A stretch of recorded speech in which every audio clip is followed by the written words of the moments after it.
coloquei aqui no Moodle, eu chamei essa aula de hoje uma aula sobre legislação, desvendando o CONAMA, né? A resolução CONAMA, do CONAMA, e é uma resolução, a número 1, bastante importante para nós. Normalmente falar de legislação é um pouco cansativo, mas eu montei aqui de um jeito para tentar deixar agradável aqui para vocês, sobretudo numa aula assim virtual, tá? Então, o que eu separei de elementos para essa aula aqui? Eu separei um vídeo, né? É um vídeo aqui para vocês. É um áudio, uma audiolei, né, da realidade. Para vocês lerem, ele apresenta os artigos, né? E vocês vão lendo e ouvindo juntos, para ficar mais fácil. Eu separei um livro aqui que eu achei bastante interessante, que é o Painel Nacional de Indicadores Ambientais, né? Eu bato bastante nessa tecla com vocês, biólogos, né? Porque vocês vão ver que uma parte importante do estudo ambiental é o meio biótico, né? Para isso, eu selecionei aqui um estudo ambiental da usina hidroelétrica de Tibagi, e eu gostaria que depois, com o tempo, vocês entrassem no site. Vocês vão ver lá que tem no menu uma aba que fala sobre os relatórios ambientais. Então, bastante interessante, tem o EIA-RIMA, depois tem o programa de monitoramento e os monitoramentos realizados, né? Então, muito interessante, achei um relatório muito, assim, dentro do meu conhecimento, assim, né? Achei um relatório bem feito, para a gente usar como um guia aqui, para a gente trabalhar um pouco. Eu gostaria que eu extrair lá desse relatório 3 capítulos, que é o diagnóstico sobre o meio físico, o meio biótico e o meio antrópico. Então, gostaria que vocês fizessem uma lida. O meio biótico, para vocês, é muito interessante. Eu vou colocar algumas coisas aqui durante a aula para mostrar para vocês, muito interessante. Vocês vão ver, na aula passada eu comecei aquele videozinho sobre o urso pescando, sobre os componentes da cadeia trófica, né? Então vocês vão ver nesse estudo a busca, né, para caracterizar todo esse meio trófico, a ictiofauna, né, os peixes, os invertebrados bentônicos, as microalgas, tudo aquilo muito interessante. E, novamente, como eles funcionam como indicadores bioambientais de qualidade de água, enfim, eles representam qualquer alteração no meio. Então, eu quero que vocês aprendam a desenvolver e enxergar isso daí. Para quem quiser, eu também coloquei aqui a aula de hoje, os PowerPoints, que eu vou apresentando aqui para quem quiser acompanhar, ler no seu notebook, enquanto eu falo. Então, essa já estava assim preparada, e eu coloquei aqui. Daqui a pouco vai ficar visível para vocês. Eu preparei uma atividade sobre a leitura do CONAMA. É uma atividade basicamente para forçar vocês a lerem a resolução CONAMA, né, do Conselho Nacional de Meio Ambiente número 1, e para vocês lerem, vocês, enfim, vão vendo os elementos, respondam, são tentativas ilimitadas. Eu pus ali uma avaliação, uma médiazinha média, né? Então, vocês tentam, voltam, Eu vou deixar aberto até a semana que vem, até o início da semana que vem. É um estudo dirigido para forçar vocês a lerem, e gostaria que vocês lessem pelo menos aqui ó, o diagnóstico socioambiental e o meio biótico. Eu acho muito, eu não sou biólogo, mas achei muito, muito interessante. Eu acho que para vocês vai ser bem legal. Tá? Então, sobre o Moodle, já temos isso daqui. Depois eu vou colocar os elementos, alguns conceitos aqui da aula anterior. Eu vou colocar a aula aqui, e, se possível, vou tentar fazer essa aula, para ficar tudo numa sequência, como eu venho pensando, né, para vocês. Tudo bem? Até agora, está bem o áudio, está fluindo? 1, 2, 3, algum retorno, chat ou áudio, por favor. Tudo bem? Ok. Estamos aí. Bom, eu vou abrir aqui agora o meu PowerPoint, para eu fazer aqui a minha narração. Ok, eu não estou vendo o chat. Está compartilhado inteiro? Alguém me dá um áudio, por favor? Tá sim, professor. Beleza, né? Então, vamos lá. Olha, bom, eu fui pensando e montando a aula e como falar um pouco de legislação, tentar deixar um pouco agradável, né? Mas vamos lá, o CONAMA número 1, vocês vão ver mais adiante ali, o que ele apresenta ali como regramento, né? Ele começa antes disso. Então, ele vai colocar o regramento dos estudos de impacto ambiental, o que minimamente aparece no conteúdo desses estudos de impacto ambiental, relatórios de impacto ao meio ambiente. Por isso que eu quero que vocês leiam essa resolução e vejam aquele relatório que eu publiquei lá no Moodle para vocês. Acho que vai ser um bom contato, um bom trabalho, tá? Então, esses estudos, eles tratam do estudo ambiental mais conhecido, né? Que nós temos, né?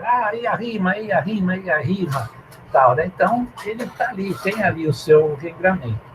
E o que tem ali? Ele tem um conjunto de informações, né?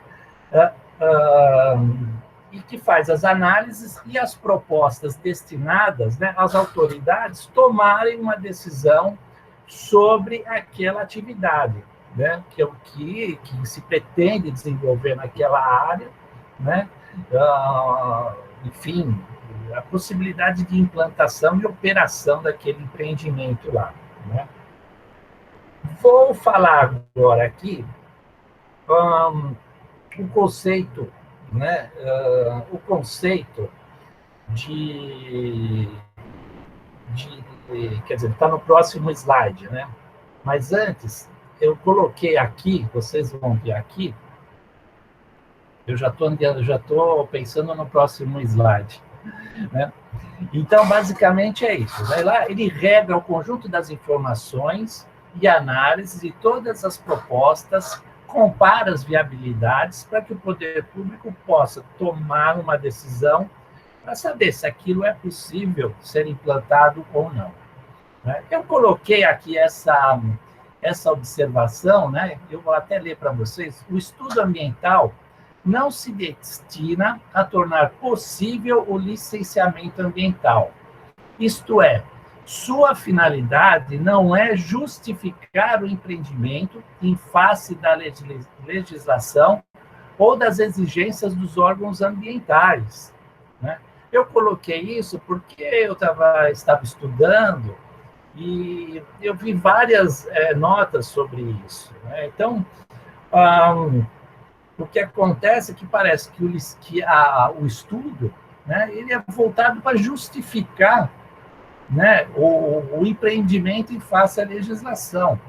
Vou cumprir isso, mas não, né? Ele é é um instrumento, né, com informações, com análises, com comparações, para que alguém tome uma decisão, né, do ponto de vista econômico-ambiental sobre a aplicabilidade de um empreendimento, daquela implantação e daquela operação.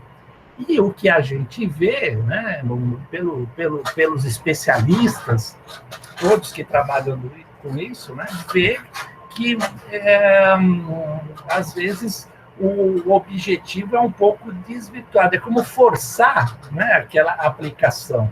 Né, e não é esse caminho. Então, é bom a gente colocar isso como um norte, né, senão isso vira trabalho caça-níquel, né? Vira um mercado, simplesmente um mercado, né? Não é isso, né? Lembra a história do greenwash, esses aspectos todos, né? Que passa por um regramento ético, um bom trabalho, né?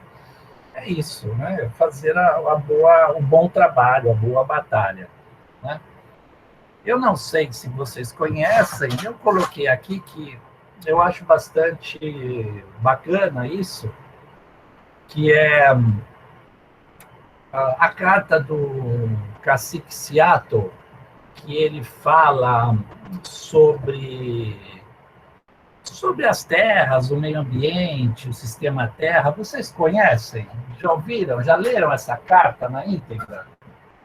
Sim, no primeiro ano, na aula de geologia, o professor passou para a gente. Já, né? Então, o pessoal, a gente sempre acaba mostrando, né? Tem um livro que eu li, nossa, há muitos anos, eu acho que eu li na época da faculdade também, eu tenho ele aqui, que é esse livro aqui, Enterre Meu Coração na Curva do Rio. Índios contam o massacre de sua gente, né? É um relato do massacre dos índios americanos, né? À medida que avançava a colonização americana em direção ao oeste, né? Sobretudo com o ciclo do ouro americano, né? Então, acho que é bastante interessante, né? Foi um livro, ele é bastante descritivo, fala os perrengues, né? É muito legal porque tem imagem de todos aqueles índios famosos que a gente ouviu em filme, todos sentados, não sei o que lá, né? Eu acho que é uma coisa bem interessante para, em termos de cultura geral, formar um arcabouço socioambiental, ecológico, biótico, enfim, né? De ocupação do meio, né? Então, vocês conhecem, né? E aqui tem duas coisas que eu acho que no texto marcam muito, né? Quando ele fala que tudo que acontecer à Terra, acontecerá aos filhos da Terra. Né? Essa é muito bonita, essa frase, né? Tem um significado. Na realidade, só entende uma frase dessa quem entende todo o sistema Terra, né? Os seus diversos ambientes, né? Seus subsistemas, como tudo está interligado, né? Se a gente imaginar, lembrar do filme Avatar, que mostra aquela conexão com a Mãe Terra, né? Com a árvore da vida, tudo isso é muito profundo uma frase dessa, né? Tem um conhecimento ali enorme, né? E aí eu separei mais uma frasezinha ali, né? No final, o que ocorrer com a Terra recairá sobre os filhos da Terra, né? Acho que fecha, né? Tirar isso daí, olha o calor que a gente está passando aqui, né? Hoje, né? Qual é a justificativa desse calor? Né? É um calor natural, cíclico do planeta, ou tem a mão do homem ali, ou tem o peso do homem ali? Né? Então, a colheita, né? A semeadura é opcional, a colheita é obrigatória, não é verdade? Então, que bom que vocês conhecem esse texto. A gente, a gente sempre fala isso, sempre é uma temática que a gente aborda para todas as áreas lá na fundação, quando a gente trabalha meio ambiente, ciências da natureza, essas coisas, né? Mas eu coloquei ele também para fazer um link, né? Vocês conhecem o artigo 222 da nossa Constituição Federal? Alguém já leu o artigo 22? Tem algum retorno no áudio, por favor? Estou sem o chat. Não, ninguém postou nada no chat. Não, tá bom. Então, olha só, todos, né, têm direito ao meio ambiente ecologicamente equilibrado, bem de uso comum do povo e essencial à sadia qualidade de vida, impondo-se ao poder público e à coletividade o dever de defendê-lo e preservá-lo para as futuras gerações. Bonito, não é? É bonito, né? Nós temos ali percebe, né, que ele tem um link com a carta do cacique americano, né? Aí eu coloquei ali embaixo, né, desenvolvimento sustentável, a definição de desenvolvimento sustentável, é o desenvolvimento capaz de suprir as necessidades da geração sem comprometer a capacidade de atender às necessidades das gerações futuras, né? Percebe que o nosso artigo 222 é a própria definição de desenvolvimento sustentável, né? Você vê como é bastante bonito, né? Realmente, né? A questão é o desafio de sua aplicabilidade. E aí eu coloquei aqui duas fotos aqui que eu acho que vem marcando muito, né? E creio que vocês acompanham, e até como biólogos, a questão das abelhas, né? A responsabilidade que as abelhas têm sobre a reprodução das plantas, enfim, que chega até a questão alimentar do ser humano, e o urso, né, o urso polar, que sofre muito, né, com todas as alterações climáticas e contaminações, né, tanto a abelha quanto o urso polar sofrem por demasiado pela contaminação, né? Os ursos polares estão contaminados ali com metais pesados, as abelhas desaparecendo por conta da aplicação de agrotóxicos em tecidos agrícolas, não se sabe se tem a ver também com as plantas geneticamente alteradas, com a influência disso. Então, tem muito estudo, né, para ser feito nisso, muito acompanhamento pelas pessoas que têm estudo e estão estudando como vocês, né, para os próximos anos, para as próximas décadas, como formadores de opinião e, enfim, como agentes atuantes nesse processo todo, como no intuito de pressionar, né, a sociedade, governantes, leis, aplicação de leis, enfim, o que está acontecendo nesse cadeamento todo, né? Então, é um grande desafio para todos nós, sobretudo para vocês que vão tomando aqui nossos lugares agora, seguindo à frente, né? Eu coloquei aqui, então, o artigo número 1, aí sim, né? Que ele fala ali, para efeito da resolução, né, a definição de impacto ambiental. Qualquer alteração das propriedades físicas, químicas e biológicas do meio ambiente, causados por qualquer forma de matéria ou energia resultante das atividades humanas que, direta ou indiretamente, afetam, vou ler na íntegra, a saúde, segurança e o bem-estar da população, as atividades sociais e econômicas, a biota, as condições estéticas e sanitárias do meio ambiente, a qualidade dos recursos ambientais, né? Enfim, o que queremos? Prosperidade, né? A gente não quer uma coisa ou outra, a gente quer prosperidade, né? Uma prosperidade equilibrada, né? Né? Ok? Portanto, voltando naquela observação que eu coloquei lá no slide, né? Aquela observação aqui embaixo, né? Aqui, ó, é para a gente conseguir isso, né? Iniciar a elaboração de um estudo ambiental com finalidade de tornar possível o empreendimento, obra ou atividade significa corromper o seu objetivo lá na sua origem, no seu nascimento, tá? E aí eu pus aqui uma observação que eu li muito lá. Infelizmente, o que se tem visto são estudos, né, que mais parecem defesas prévias do empreendimento contra as normas ambientais, né? Chega-se até mediante omissão de dados, informações relevantes, com a finalidade de conseguir aquele licenciamento, né? Então, eu coloquei isso porque eu li várias vezes, a hora que eu estava estudando, né? Eu não coloquei aqui citações tal, né? Mas a gente, como vocês fizerem um estudo, uma leitura, vão encontrar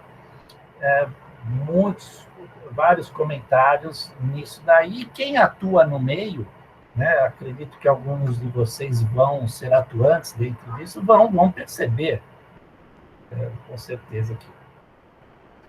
E ali eu coloquei uma fotinho aqui, né? Essa foto o contexto dela é o seguinte: vocês estão vendo a linha de transmissão? Essa área aberta é eles chamam de área de servidão, é uma área que ali só pode ter a linha de transmissão, né? Eu gostaria de chamar a atenção de vocês como a gente tem a área toda invadida, a gente tem lixo, mesmo com placas de perigo, a empresa atendendo leis, fazendo programas, enfim, de monitoramento, buscando aplicar a lei, a condição das casas, das moradias, alteração da estética das paisagens. Imagine as condições sanitárias, né, desses locais, né? Enfim, vocês vejam como a pressão da sociedade, né, é bastante grande sobre essas áreas, sobre qualquer área, né, que tenha alguma preservação, que tenha uma importância, que tenha alguma função, né, dentro da área da região metropolitana de São Paulo, né? Então, infelizmente, isso é bastante comum e a gente vê essa pressão e a dificuldade que o poder público tem, né, não só a empresa e o poder público, de manter as áreas, né, dentro do seu objetivo, dentro da sua função. Ok? Ok, pessoal, tudo bem? Tudo ok? Tudo ok. Beleza? Estão acompanhando, o áudio fluindo? Tá Tá sim. ótimo. Tá bom. Então, vamos avançar mais um pouquinho. Vamos avançar mais um pouquinho. Outra coisa importante que tem lá na resolução, né, é que ela estabelece a obrigatoriedade dos estudos, né, para uma série de empreendimentos modificadores do meio ambiente, né? Então, eu coloquei aqui para que vocês conheçam, né? Estradas de rodagem, ferrovias, portos e terminais de minério, petróleo, produtos químicos, aeroportos, coloquei aqui oleodutos, gasodutos, minerodutos, linhas de transmissão, enfim, né? Ela elenca ali uma gama de empreendimentos modificadores. E vejam, né, esses são elementos, né, de infraestrutura, são empreendimentos que, além de modificarem o meio ambiente, modificam já falava, né? Eles são modificadores do processo de desenvolvimento, de crescimento de um país, né, da sociedade.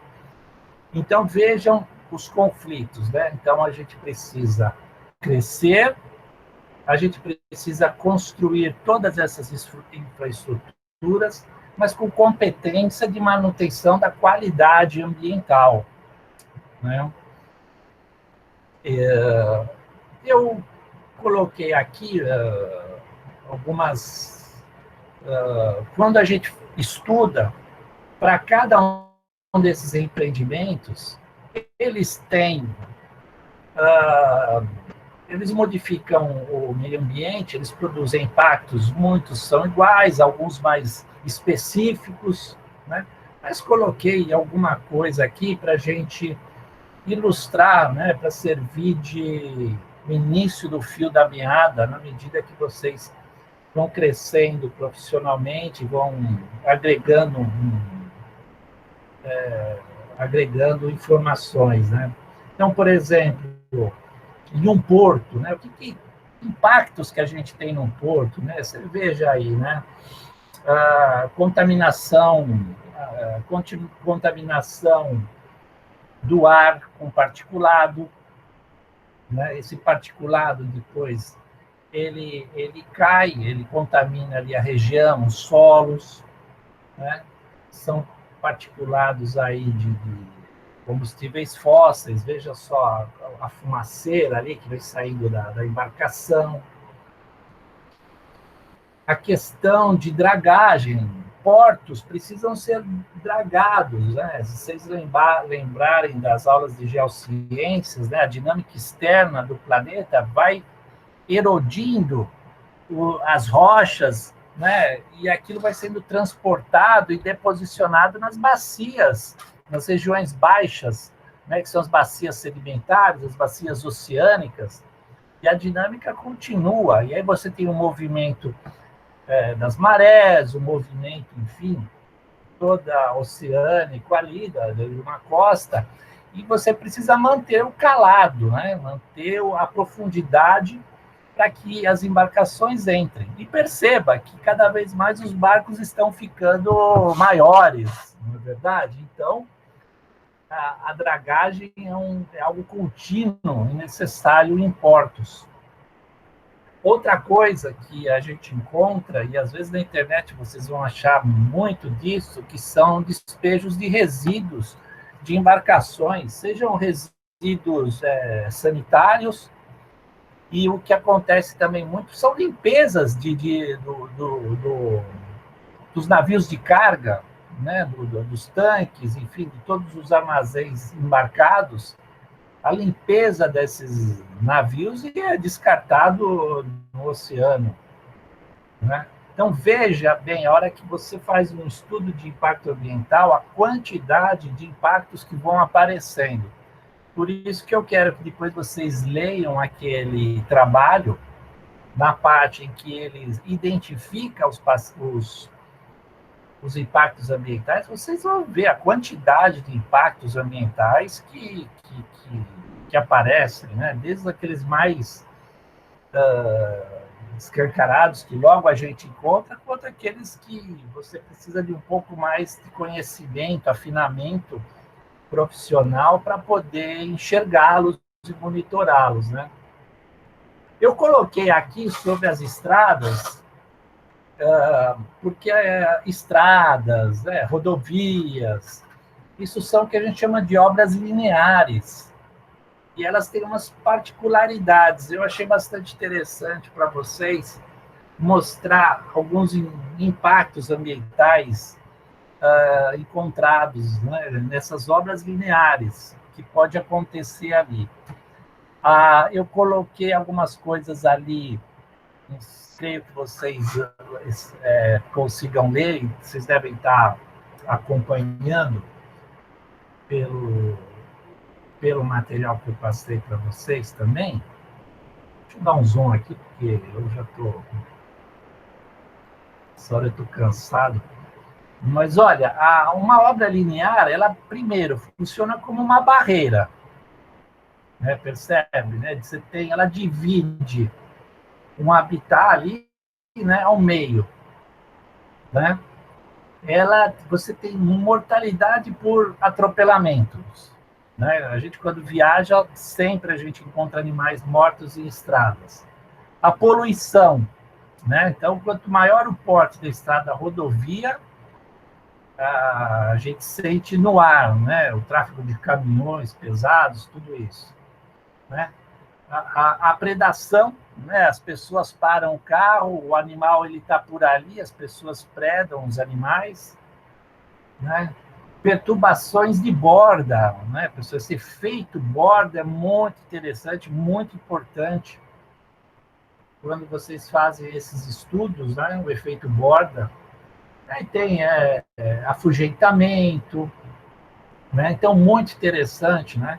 E percebe que, no final, né, ele vai criando ali ele divide, né? Eu coloquei aqui embaixo, né? Tem uma fragmentação do habitat, né? Tem uma fragmentação. E nessa fragmentação, percebo que tem animais, né, que normalmente aqueles mais de topo, eles somem, né, desaparecem quando o habitat fica reduzido. Né? E essa borda, né, toda, ela aumenta. Né? Então, eu achei bastante interessante chamar a atenção disso para vocês, dessas obras lineares. Né? Temos aqui os oleodutos, gasodutos, minerodutos, troncos coletores, emissários de esgotos sanitários, né?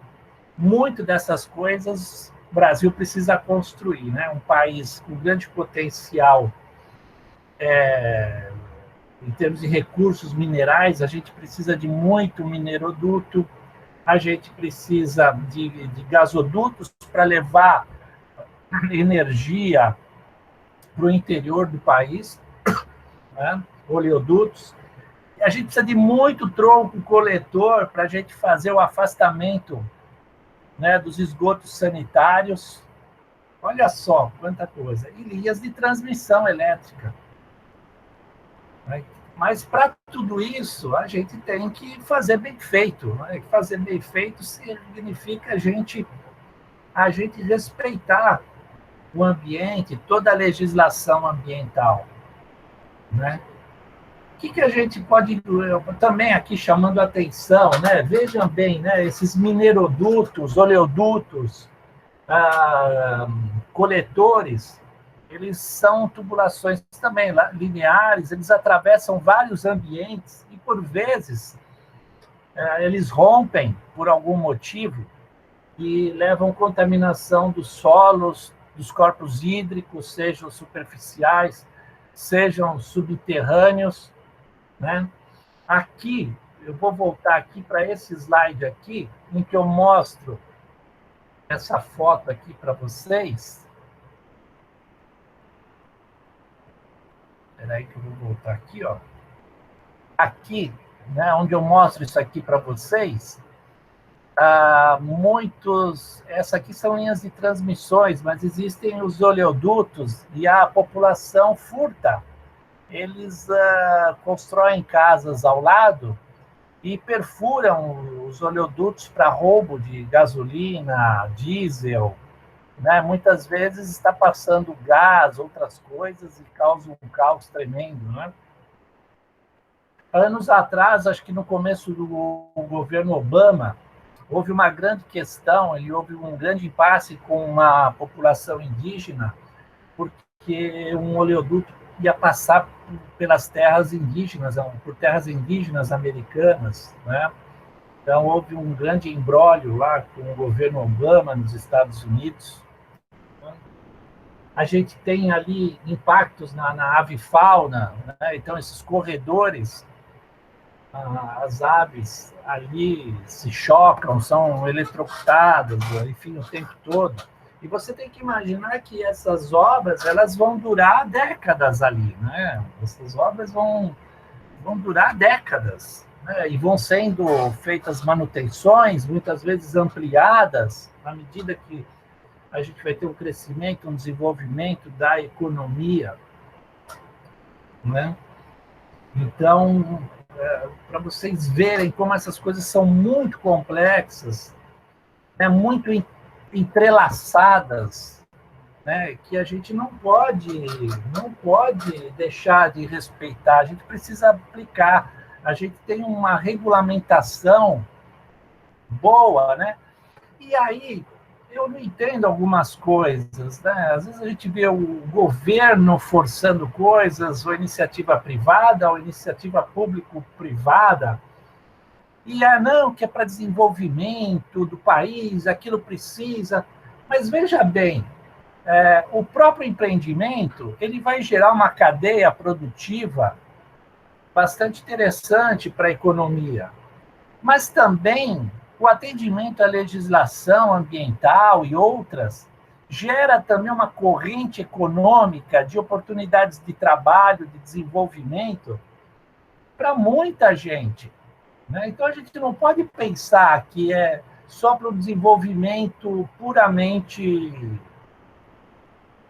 de dinheiro, para levar coisas. Ver que existe é uma coisa que se perpetua. Imagina, você vai ter sempre biólogos aqui trabalhando, fazendo monitoramentos, você vai ter empresas de manutenção, de não sei o quê. Imagina, é toda uma cadeia, né? Por que não aplicar a lei direitinho desde o início? Por que enfiar tudo goela abaixo, né?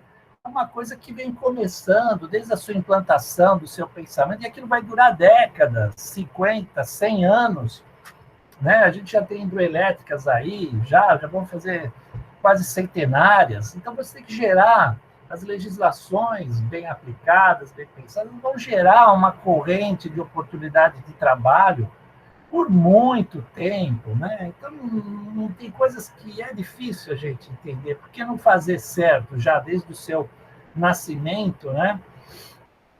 Enfim. Bom, vamos lá. O artigo 5, né, é interessante porque ele vai enumerar os estudos técnicos mínimos que são necessários, né? E eu coloquei aqui, de novo, para que vocês leiam, né? Contemplar todas as alternativas tecnológicas, né? E confrontar com a não execução daquele projeto, né? Com a condição natural. Os trabalhos têm que aparecer isso daí. Identificar e avaliar sistematicamente os impactos ambientais, né? Que é o que eu venho querendo que vocês aprendam a desenvolver. Eu sempre coloco aqui nos slides, né? Para que vocês vão enxergando. Olha, um slide já está identificando o que pode ter de impacto ali, né? E tentar montar um modelo conceitual daquela cadeia, daquele ambiente, enfim, né? Definir os limites da área geográfica a ser direta ou indiretamente afetada pelos impactos, denominada de área de influência do projeto, considerando em todos os casos a bacia hidrográfica na qual ela se localiza. Aí eu coloquei aqui em negrito, porque eu vou trabalhar um pouquinho isso para vocês que liga com o capítulo do relatório de estudo de impacto ambiental, que eu quero que vocês leiam, sobretudo o de meio biótico, tá? E considerar, planos e programas governamentais, né, em sua implantação, e da influência do projeto, compatibilidade, desenvolver os programas, monitoramentos, né? Tem toda uma coisa, né, de oportunidades que acercam esses empreendimentos. Por que não fazer tudo certo, né, para que todo mundo se beneficie daquilo, né? É bem... Você vê que coisa, né? Então, ainda, né? Aí eu peguei aquele item 3, né? E eu quero falar disso aqui para vocês, que é bastante importante ali dentro do estudo de impacto ambiental, né? Como algo importante. Aqui tem bastante trabalho de campo, né? Que mostrei lá atrás para vocês, que é bem legal, né? Então, basicamente, né? Definir os limites, né, das áreas direta ou indiretamente afetadas, né, a gente definir as áreas de influência. É uma etapa inicial do desenvolvimento do estudo, né? Então, é o início, né? A gente delimitar qual é a influência, né? Qual é a influência indireta, direta, que vai ser afetado por esse empreendimento, né? Eu coloquei esse abaixo, segundo a Eletrobras, o espaço geográfico que abarca as temáticas socioambientais potencialmente impactadas pelas ações relacionadas à implantação e à operação do aproveitamento hidrelétrico é entendido como área de influência. Eu coloquei isso porque, veja bem, a gente sempre trabalha ali com a bacia hidrográfica, mas muitas vezes, né, isso é algo bem característico, por exemplo, aí de usinas hidrelétricas ou outras obras assim lineares que pode extrapolar o ambiente daquela bacia, né, daquele que ela está delimitada inicialmente, tá? Então você pode ter coisas que estão fora ali, você precisa pensar nisso. E aí eu coloquei que as áreas podem ser divididas em 3. A área de influência indireta, a gente chama de AII, área de influência direta, AID, e a área diretamente afetada, né? Então, assim, é muito comum, né? Por exemplo, vocês como biólogos, né, vão fazer trabalhos de campo e descrever aquele tipo de trabalho. Então, vocês vão começar ali falando da área de influência indireta, área de influência direta, área diretamente, né? Então, vocês começam desde o contexto regional e vai focando, né, ali direto, né, olhando direto para o seu empreendimento, né, que a área é diretamente afetada. Vou mostrar isso para vocês. Então, é muito interessante, creio que alguns de vocês aí vão trabalhar com isso, né, logo, mesmo assim, recém-formado, muito trabalho em consultorias. Então, é muito comum biólogos trabalhando com isso, com fauna, flora, e elaborando os relatórios, né? Então, aqui uma descrição, né, dessas áreas aqui, para vocês terem um pouco de noção. Eu coloquei aqui, área de influência indireta, né? É caracterizada por uma ligeira importância dos impactos positivos e negativos, né? Perceba ali naquele mapa de calor que eu fiz ali, que parece um alvo, né? A AII, ela é a área mais periférica, as áreas mais longínquas, né? Mas que estão inseridas dentro da área de influência, né? A área de influência direta, né? Ela ali, ela é influenciada já diretamente pelo empreendimento, né? E existe suscetibilidade, né, a alterações diretas, né? E pouco dispersas, né? Percebe que os impactos estão começando a ficar mais concentrados, né? Não estão mais dispersos, né? Isso que ele quer descrever ali, citar, chamar atenção, né? E a área diretamente afetada, é a área de maior intensidade, né? Que está sujeita a todas as interferências ali, né? Então, é o cerne ali, é o alvo principal ali, né? Ok? Então, eu construí isso aqui para vocês visualizarem. Né? Ali no artigo 6, né, ele está falando, ele tem que estabelece as diretrizes, e ali, olha, o diagnóstico ambiental dessas áreas de influência, né? Percebe? Então, agora a gente está começando ali eu diria ali que é a parte, pôr a mão na massa, né? Vai para o campo, vai medir, vai quantificar, enfim, vai investigar ali, vai montar um diagnóstico de todas essas áreas de influência, né? Você vai ter que descrever, analisar, descobrir as interações, né? Vai ter que ir ali, vai para o campo, quantificar, medir, depois vai consultar bibliografias e vai interpretar, vai elaborar seu diagnóstico no capítulo que faz parte daquilo que você está estudando. Então, a gente tem ali três, né? Os três elementos ali, né? O meio físico, subsolo, as águas, o ar, o clima, destacando recursos minerais, topografia, aptidões do solo, corpos d'água, regime hidrológico, correntes marinhas, atmosféricas, enfim.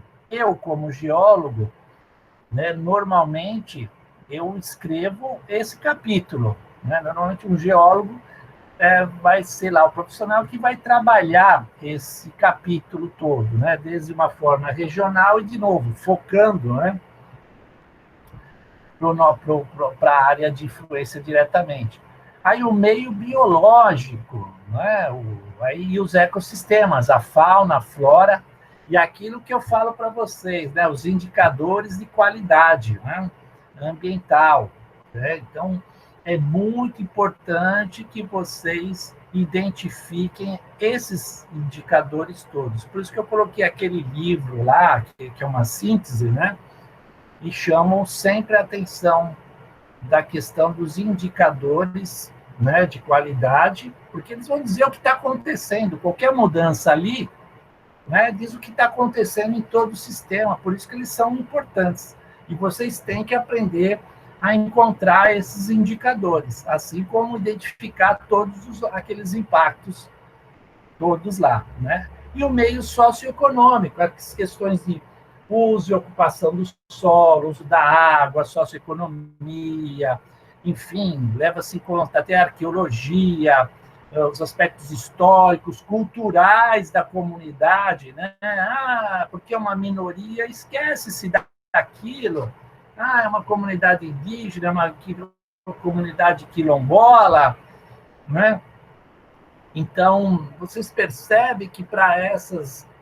A gente viu na carta do cacique, né, como a ancestralidade é um fator importante, né, para essas minorias. A gente, nessa sociedade nossa, a gente não traz mais as questões de ancestralidade, né? As pessoas nascem dentro de uma maternidade, ninguém vai lá ver, as pessoas postam numa rede social, né? Ninguém vai dar as boas-vindas para uma criança, ninguém mais vê uma criança nascer, ninguém mais vê as pessoas morrerem, né? As pessoas ficam velhas, já estão ali no seu tempo, são levadas ali para um hospital, ficam numa UTI até o ponto de serem desligadas, depois alguém comunica,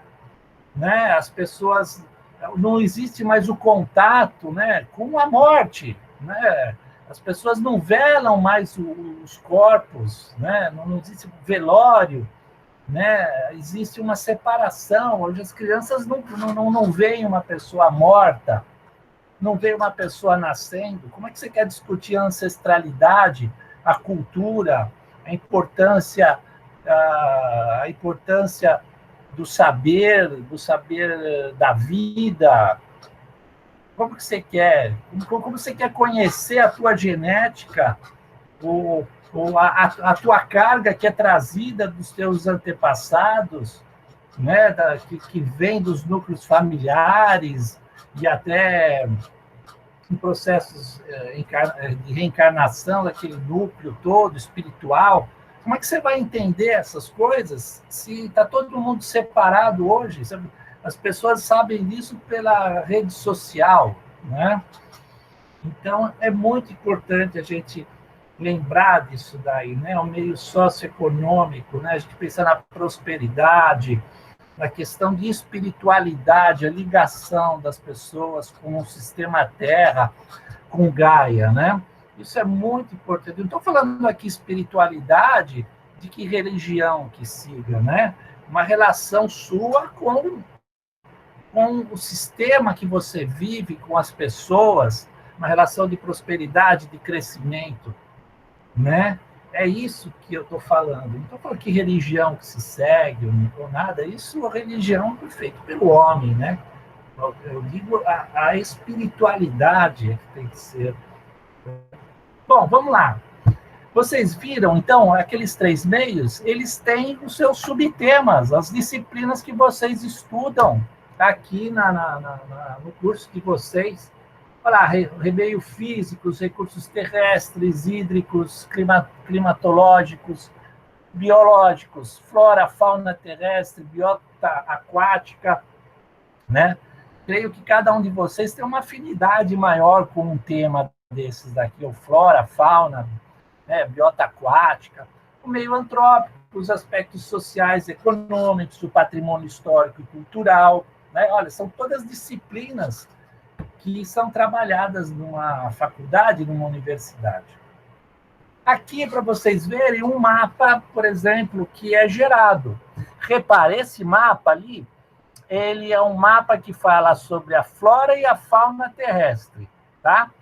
E nesse mapa, ele tem ali, olha, a área diretamente afetada, indiretamente afetada e a indiretamente afetada, né? Então, ele delimita ali, né, onde que ele trabalhou a flora e a fauna, né, dentro das 3 áreas.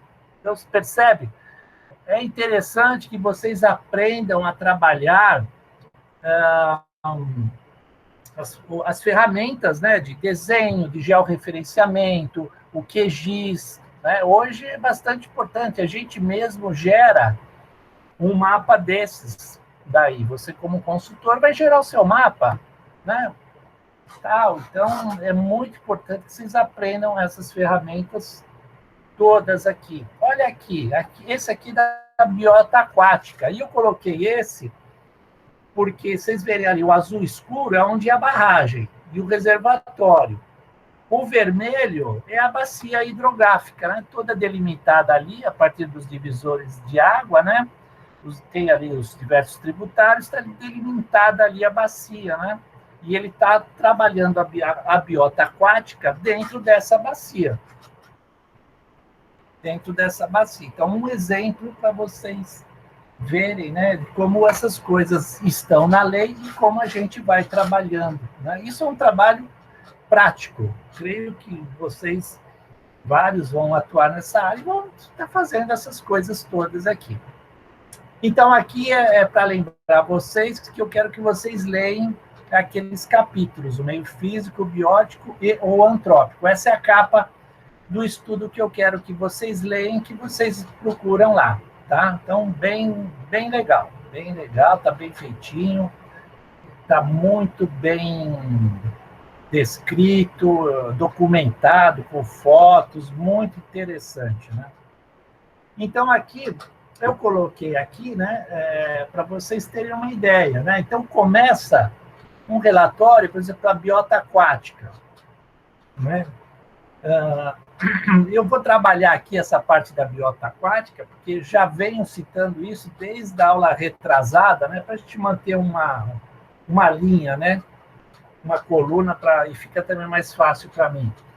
Mas aqui você tem a flora, enfim, vários outros. Você começa a fazer a caracterização em termos regionais. Você vê que o pesquisador ali, né, o profissional, começou ali buscando todos os como é que fala?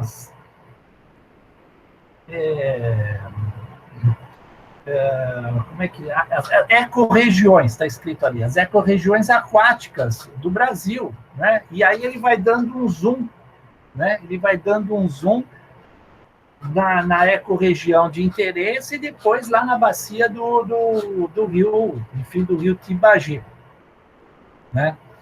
E aí, você percebe, ele vai desenvolvendo o estudo, então a gente está falando ali de biota aquática, né? Então ele já faz um levantamento de suas pesquisas, né, de toda a ictiofauna. Ele fala, olha, naquela ecorregião a gente vai ter 38 famílias, existem os peixes residentes, os migratórios, né, que foi da onde surgiu toda essa linha que eu venho falando, quando a gente falou da escada de peixes e tal, né, que são os migradores, né? Lembra? Aí a questão do videozinho, né? A questão do videozinho, do urso pescando, né? Então, toda a cadeia trófica, né? Ele levanta ali os invertebrados bentônicos como componentes importantes, né? E eu salientei ali, né? Não só por serem alimentos, mas também por disponibilizarem os nutrientes, né? A partir de matéria-prima em decomposição. E ali, né, os invertebrados bentônicos, né, que são importantes também no fluxo de energia disso tudo ali, né? Olha que interessante, né? E são bons bioindicadores da qualidade, né? Então, de novo, eu chamo a atenção para vocês dos bioindicadores, né? Tá? Deixa eu ver aqui. Pessoal, como é que vocês estão aí? Estão acordados? Estão firmes? O áudio está fluindo? Me dá um retorno. Firme e forte, professor, tudo ok. Firme e forte. Tá ótimo, beleza. Vamos mais um pouquinho aí. Vamos resistindo. Coragem, coragem. Coragem. Continuar a nossa historinha aqui, né? Aí vocês viram ali, né? Fez aquele levantamento regional, semi-regional, e os caras vão para o campo. Ele já montou um programa ali, um planejamento, descreve a sua metodologia de como ele vai atacar o campo. Ele vai ter que descobrir tudo aquilo lá, né? Então eu coloquei aqui para vocês verem, né? Começarem a assimilar um trabalho de campo, as coisas que são feitas, né? Pegou ali ele se focou ali já no interesse ao longo do reservatório, alguns tributários que julgaram interessantes, determinaram alguns pontos de amostragem, né? Na realidade, aqui 7 pontos eles escolheram. Eu peguei 2 fotos ali. Seria o primeiro ponto, onde vai ser o eixo da barragem, que é onde está aquele com neblina, e o mais distante, né, lá do remanso do reservatório, né? Então, vê ali, o pessoal já montou um plano de trabalho, né, um plano de pesquisa e o plano de campo, né? E aí o pessoal vai para lá, né? Então, olha aí, o pessoal vai pescar. Eu sempre falo, né? Eu brinco, né? O pessoal vai pescar, porque é uma pescaria. Só que para a ictiofauna, para os invertebrados, para as águas, ele vai usar para cada espécie de interesse, né? Para cada ambiente ali, ele vai usar um equipamento específico, peneira, tarrafa, prussás, redes de espera, né? Coloquei aqui também, ó, aí os trabalhos, vai ter que identificar os peixes, né? Muito disso já é feito no campo também, ou num escritório de apoio, um staff montado ali, tem que ter toda uma logística. Então, creio que vocês, em alguma disciplina, devem até fazer essas coisas todas, né? Pelo que eu vejo. Então, médico, pesa, abre o peixe, vê musculatura, vê vísceras, enfim, faz toda aquela caracterização necessária para fazer a identificação, toda aquela ictiofauda ali, né? E depois consultar toda a bibliografia, né? Invertebrados aquáticos, né? Como que aquilo, como tudo foi feito, com o uso de pulsars, principalmente, né?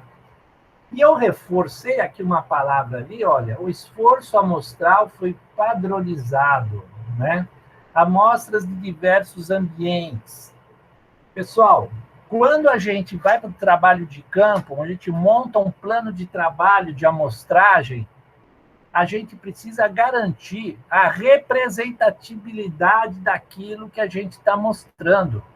A gente tem que evitar o mínimo de distúrbios, de desvios. A gente tem que garantir que aquelas amostras sejam representativas daquilo que a gente está estudando.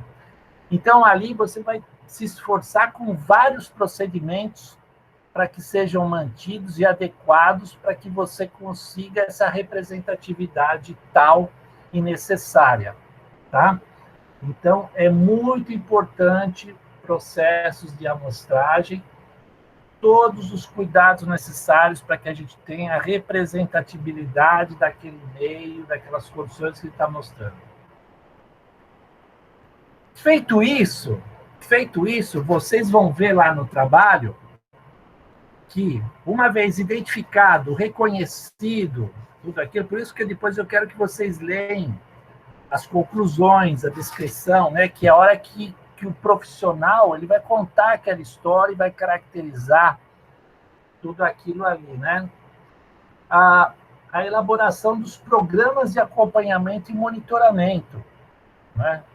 Então, olha que interessante, né? Você faz um trabalho na implantação, durante a operação, no início da operação, e aquilo vai continuar sistematicamente, né? Você vai ter toda uma cadeia produtiva de pessoas trabalhando com isso, gerando economia, desenvolvimento, trabalho, né? Prosperidade, né? E ali o que eles entendem ali, né? Para a questão de pegando a biota aquática, né? O que eles relacionaram ali? Né, que você tem degradação de habitat, interrupção de migração de peixes, isolamento de populações, comprometimento de espécies aquáticas endêmicas, raras e ameaçadas, né? Por isso que a gente vai lá na área diretamente afetada. Existem espécies endêmicas, né? E lembra que eu falei, você está transformando um rio que flui, que tem correnteza, num ambiente, num lago, né? Um reservatório se torna um lago, né? Aparecimento de espécies aquáticas exóticas, né? Vocês sabem muitos desses exemplos. Aparecimento de vetores, mortalidade de organismos aquáticos. Ali nesse programa, o que ele leva em conta? Natureza das medidas. Vão ter que ter lá, pessoal, medidas compensatórias. Eles vão ter que descrever.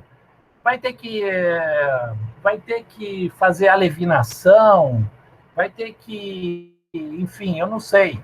Tem que ler lá direitinho, né? Todo o trabalho, né? Componente ambiental afetado. No caso desse estudo, é o meio biótico, né? Fases de implantação, olha, tem até um programa ali de implantação e as responsabilidades. E é importante, né? As metas a serem atingidas. Vocês viram lá, né, naquele exemplo das áreas afetadas, é um alvo, né? Então, a gente tem metas e um tempo para que aquilo seja feito, um cronograma, né?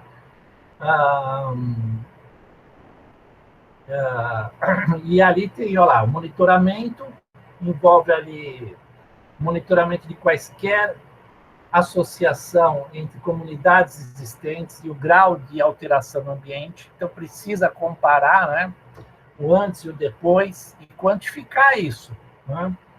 Identificar o aparecimento de vetores ligados a essas modificações, né? Lembra, você está transformando um rio que flui num lago. O lago enche, e ele vai apodrecer a vegetação que está lá embaixo, o que vai acontecer, né? Uma série de coisas. Né?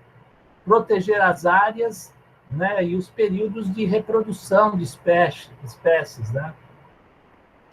Ok?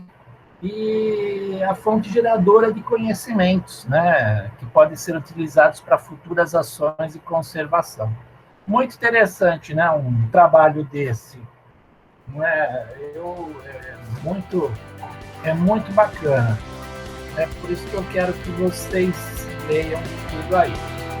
Bom, pessoal, por hoje, então, aí eu encerro essa narrativa de hoje, né? E aí eu resgato aquela nossa frase lá do Cacique, né? Para fazer aqui as nossas conexões, né? O que ocorrer com a terra recairá sobre os filhos da terra. Não é verdade? É importante, né? Pessoal, como vocês estão? Me dão um retorno no chat, no vídeo, no áudio. Estou bem, professor, e você? Tudo bem? Tudo bem? Tudo tranquilo, professor. Tudo bem, tudo tranquilo? Tá bom. Estão cansados? Sono? Sim. Sim. Então tá bom. Então, Bruno, Marina, a gente está com 10 aqui na sala, então depois vocês chamam a atenção da turma para consultar o material, tá bom? Fazer uma leitura. Tem aquela atividade, vai tranquilo. Tudo bem para vocês? Belezinha, pode deixar. Então tá bom, pessoal. Cuidem e boa noite para todos. Boa noite, até semana que vem, professor. Até semana. Tchau. Tchau, Carolina. Boa noite, professor. Tchau, Lucas, Ana. Boa noite a todos. Beleza? Tchau, tchau.